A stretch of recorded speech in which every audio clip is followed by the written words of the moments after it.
युद्ध करने से जनहानि होती है।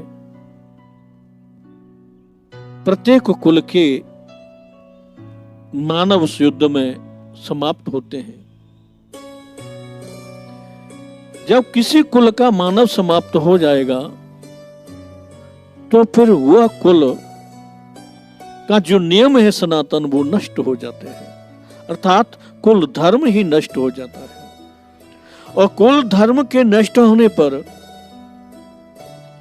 अधर्म बढ़ जाता है। इस कारण हे गोविंद, मैं युद्ध नहीं करना चाहता।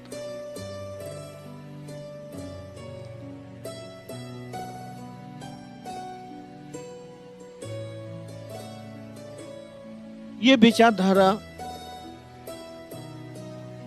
अर्जुन की है।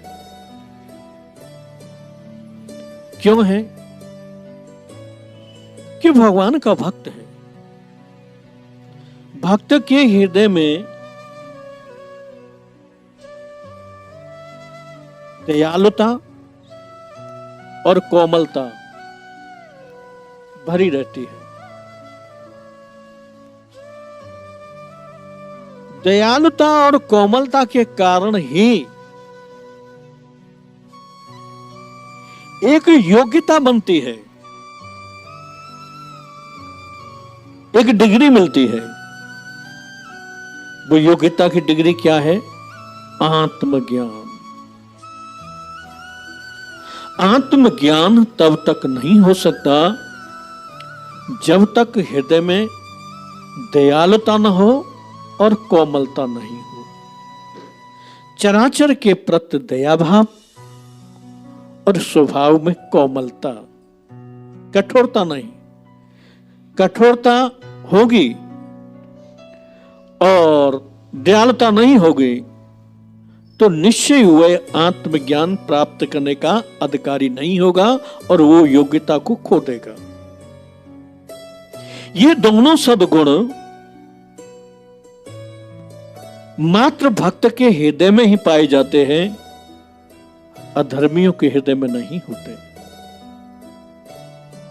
और वो सब जीवा पर दया करता है, सबके प्रति कोमल रहता है। यहां दोनों लक्षण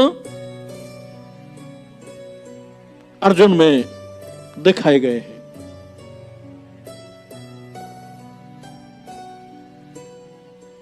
दया भाव और कोमलता के कारण ही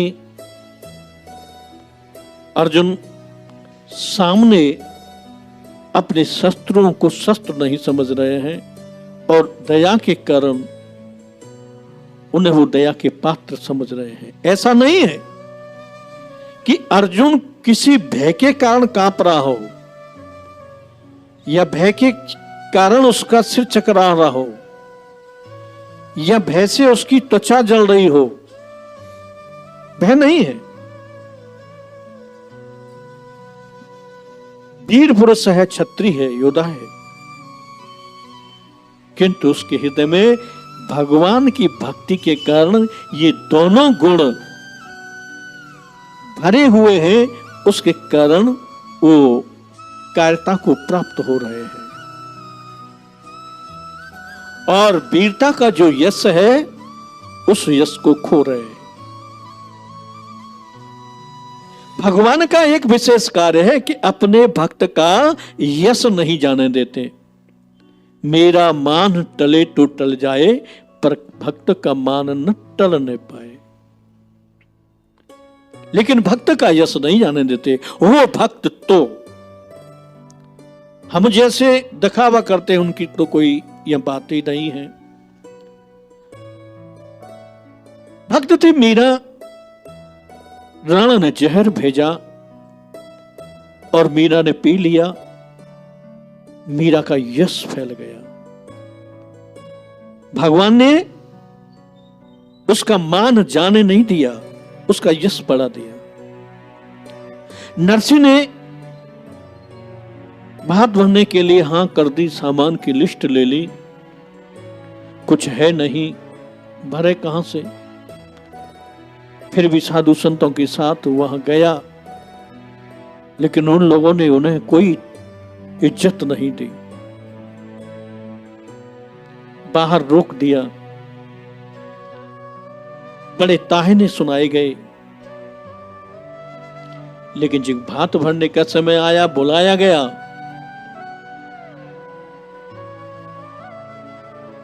नरसी तो हृदय से रो रहे थे।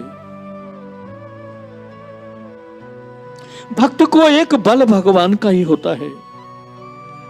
कहो कैसी दशा होगी नरसी की उस समय जब वो भात भरने के लिए गए और उनके पास कुछ भी नहीं है और उन्हें लड़की के ससुराल वाले ताने सुना रहे हैं।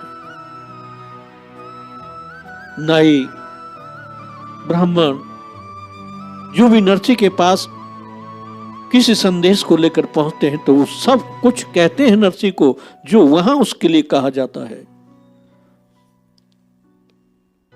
लेकिन नरसी सहन करते हैं। दयालुता और कोमलता और सहन शक्ति ये भगवान के भक्त के लक्षण होते हैं, या कहा जाए कि भगवान के भक्त के ये भूषण है, श्रृंगार है। सहन किया।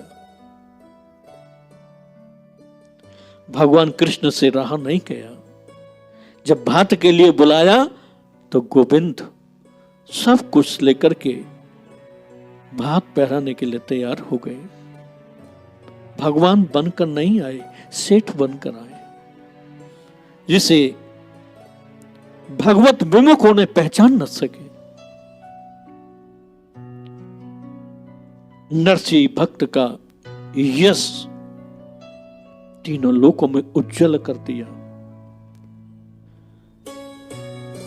भगवान अपने भक्त को यश देते हैं, निश्चित देते हैं, लेकिन भक्त बन जाता है तो उसके हृदय में दयालुता हो, कोमलता हो। दयालुता कोमलता खाली अपने परिवारीजनों पर नहीं, चराचर जड़ चेतन जगत जीव के लिए, किसी के भी प्रति। आप देखते होंगे, हमने भी देखा है, जब साधु पुरुष चलते हैं तो जीव जंतुओं पर दया करते हैं। वो पैर को संभाल कर रखते हैं कि कहीं कोई जीव जंतु हमारे पैर के नीचे दबकर मर नहीं जाए, उसका वध नहीं हो जाए। यहां तक संत देखे हैं कि उनके घाव पड़ जाते हैं, घाव पर कीड़े पड़ जाते हैं और उन कीड़ों को जब वो गिर जाते हैं तो उन्हें भी उठाकर अपने घाव पर रख लेते हैं कि कहीं ये मर जाएगा। ये दयालुता होती है, कोमलता होती है। और दुख को, अपयश को, संसार के तानों को सहने की उसमें शक्ति होती है। सहन करना कोई छोटा गुण नहीं है, ये विशेष गुण है भगवान का। इन तीनों गुणों से भगवान रीझ जाते हैं। कहीं भी देख लीजिए, उदाहरण के साथ देख लीजिए, जिसने सहन किया है उस पर रीझे हैं, जिसने दया दिखाई है उसको यश दिया है,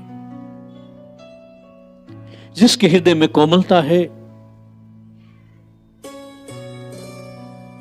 उसको समाज में खड़ा किया है। तो ये तीनों गुण अर्जुन में हैं। इस कारण से अर्जुन भयभीत है।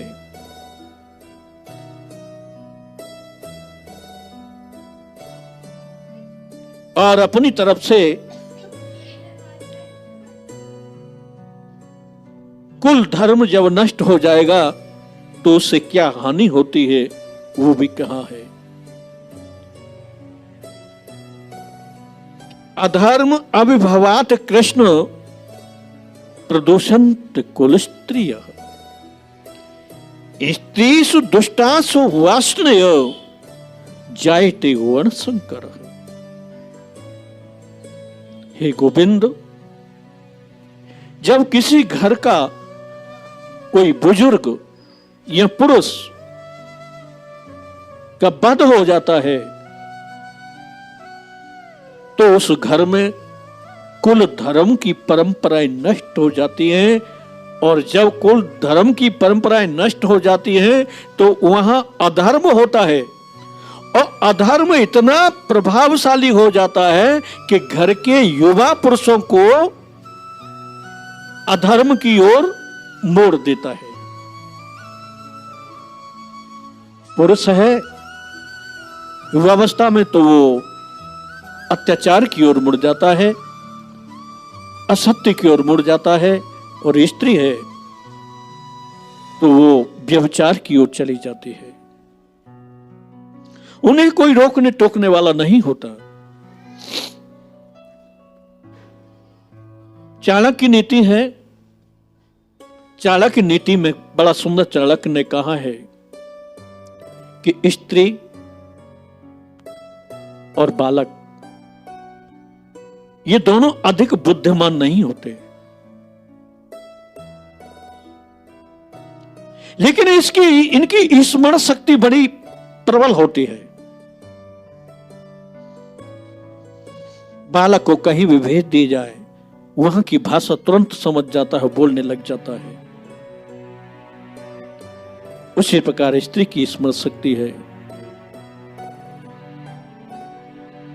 वो कहीं भी घटित हुई कोई घटना हो वो खूबी से स्मरण रखती है। तो ऐसी स्थिति में अधिक बुद्धिमान न होने के कारण उनका बहकना स्वाभाविक ही है। बालक बहक जाता है तो शिक्षा से वंचित हो जाता है, स्त्री बहक जाती है तो अधर्म में प्रवेश कर जाती है। ऐसे अधर्म में प्रवेश करने पर स्त्री जो बच्चे को जन्म देती है वो वर्ण संकर बन जाता है। यह कहा गया है कि वो वर्ण संकर ही पैदा होता है। अर्जुन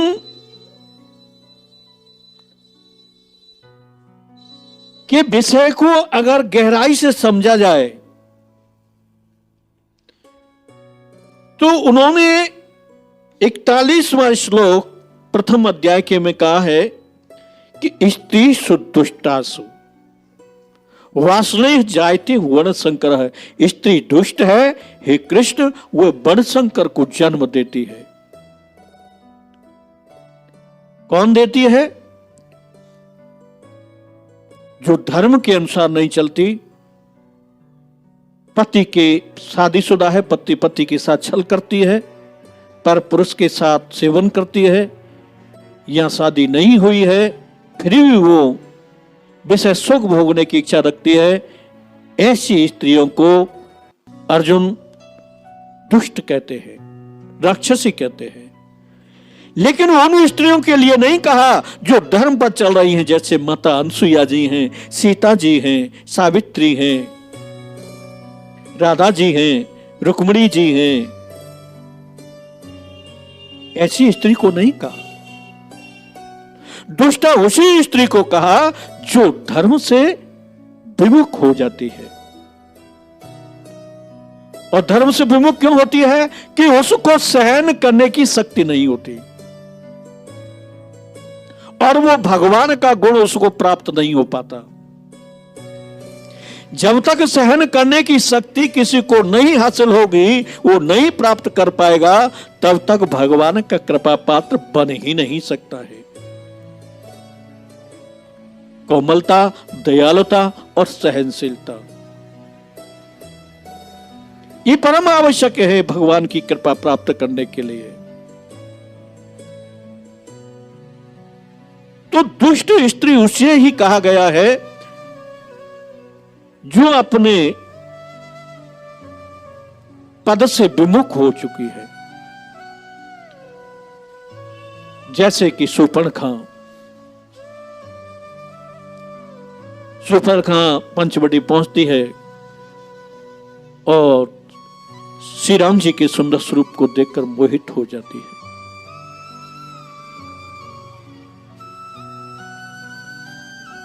वही सुंदर स्वरूप राम जी का, लक्ष्मण जी का अनसुईया जी ने भी देखा था। वो मोहित नहीं हुई, उनके हृदय में अनुराग बढ़ा, उनके प्रति प्रेम बढ़ा।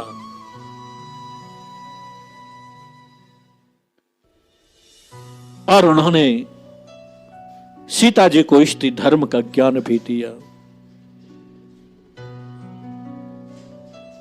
और शूर्पणखा आते ही ज्ञान देती है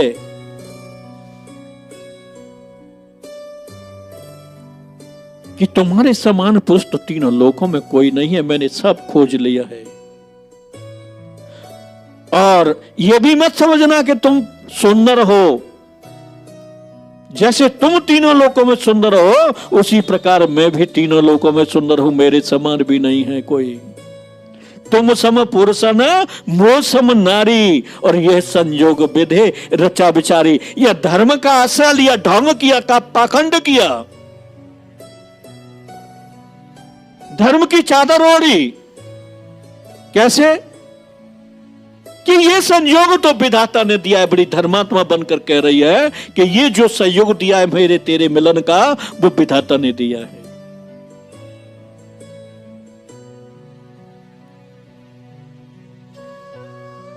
तो दुष्ट स्त्री उसी को कहा गया है जो व्यभिचार करते हैं, जिनमें सहन करने की शक्ति नहीं होती। तो ऐसी स्त्री को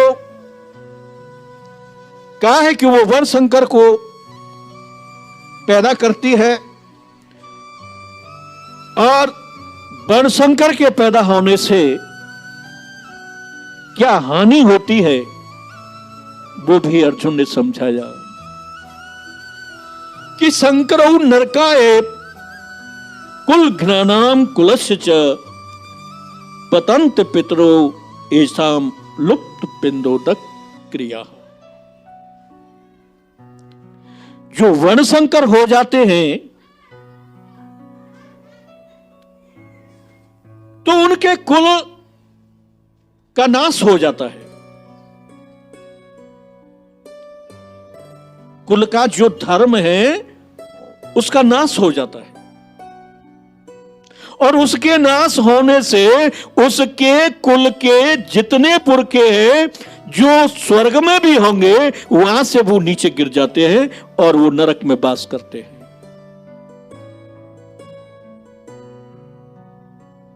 नरक ये दिया है, इसमें स्पष्ट दिया है।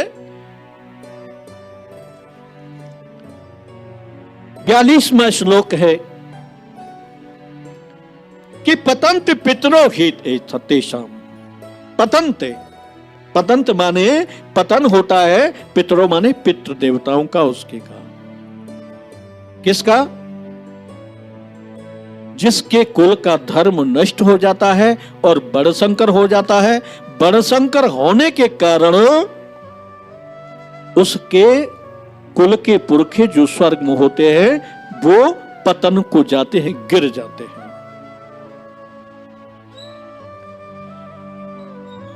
तो ये हानि उन्होंने कही कृष्ण जी को कि हे कृष्ण, मैं नहीं चाहता, मैं इस पाप का भागी नहीं बनना चाहता कि किसी के कुल का धर्म नष्ट हो, स्त्री बड़शंकर बने, स्त्री बड़शंकर पैदा करे, दुष्ट बने और वहां उसके पितृ देवता नरक में वास करे। इस भारी पाप को मैं सहन नहीं कर सकता।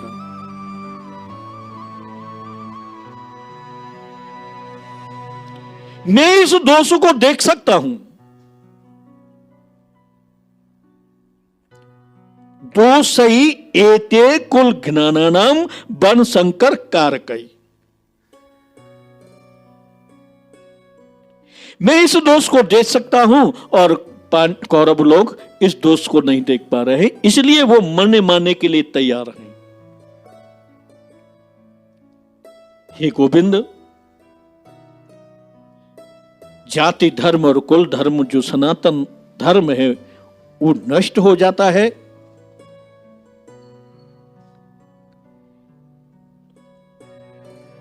जब कुल धर्म नष्ट हो जाता है उसके पुरखे नीचे गिर जाते हैं। और एक बड़ी महत्वपूर्ण बात यहां कही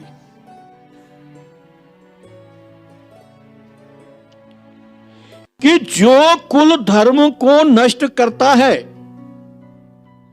और जिसके कुल धर्म का नाश होता है, उस दोनों कुलों के पुरखे नरक को जाते हैं और नारकीय जीवन आने वाले संतान को मिलता है।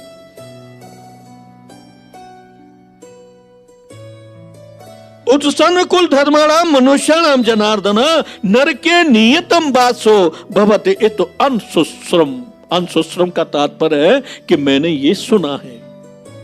किनसे? महापुरुषों से, गुरु लोगों से।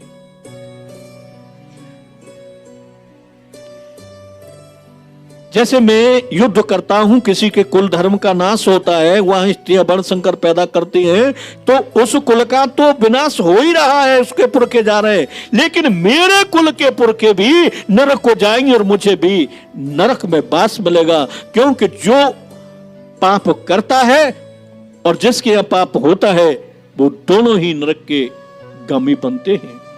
और मैं इस दोष को देखता हूं, लेकिन कौरव नहीं देख पा रहे हैं।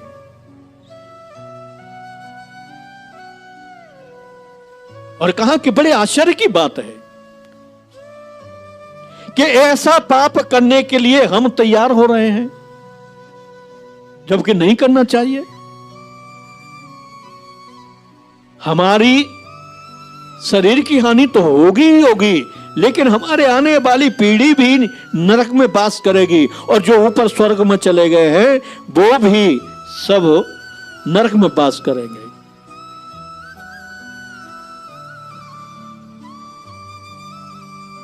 हे गोविंद, ऐसा राज्य, ऐसा सुख, ऐसा जीवन जीने की अपेक्षा मर जाना ही श्रेष्ठकर है।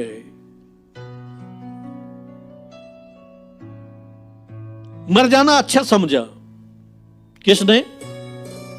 अर्जुन ने। ये तीनों गुण उसको ये शक्ति दे रहे हैं। और मरने के विषय में उन्होंने कहा भी है आगे कि यदि माम अप्रतिकारक शस्त्र शस्त्र धारे शस्त्र पाणे धाष्ट राष्ट्रणे हान्यु तत् में क्षेम तरम भवेत। मुझ निशस्त्र को, बिना हथियार, ऐसा नियम है कि युद्ध में अगर कोई शस्त्रधारी नहीं है और जिसके शस्त्र गिर गए हैं, टूट गए हैं, शस्त्रविहीन हैं, तो उस पर आक्रमण नहीं होता था। ऐसा युद्ध का नियम था। अर्जुन कह रहे हैं कि ऐसे नियम होने के बावजूद भी मैं निशस्त्र को, और ये कौरव शस्त्रधारी बनकर मेरे ऊपर हत्या करे मेरी, और मैं कोई प्रतिशोध नहीं लूं, मैं कोई लड़ाई न लड़ूं, और ये उस समय मेरा वध कर दे, तो ये मेरे लिए परम सौभाग्य की बात होगी, कुशलता होगी। क्यों? कि इससे मेरे कुल के पुरखे स्वर्ग से नीचे नहीं आएंगे और मैं भी नरक में जाने से बच जाऊंगा। एक परिवार का विनाश नहीं होता,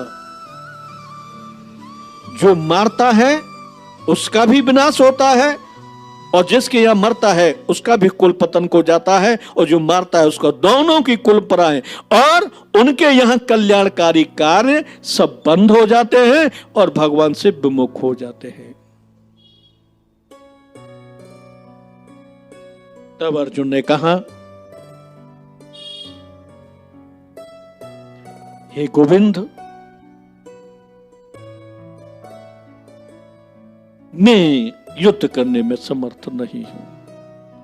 ऐसा कहकर के शोक संतप्त मन से उन्होंने अपने धनुष को और बाण को रख दिया और रथ के आसन पर बैठ गया। ये चर्चा संजय धृतराष्ट्र को कह रहे हैं। इस प्रकरण को सुनकर धृतराष्ट्र प्रसन्न हो गया और वो संजय से कहने लगा, हे संजय, देखो धर्म क्षेत्र का प्रभाव देखो।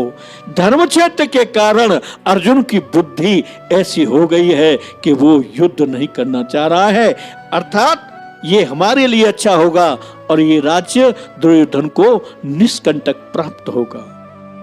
अब कोई चिंता की बात नहीं है। संजय मुस्कुराए और कहा, राजन,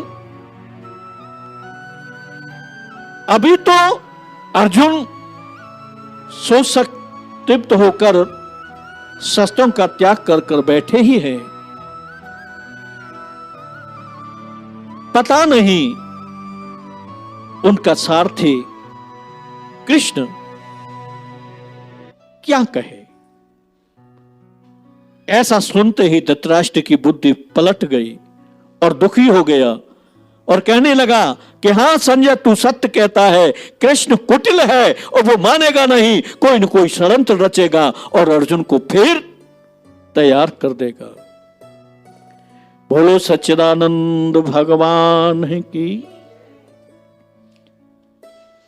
आज श्री गीता जी का प्रथम अध्याय समाप्त हुआ।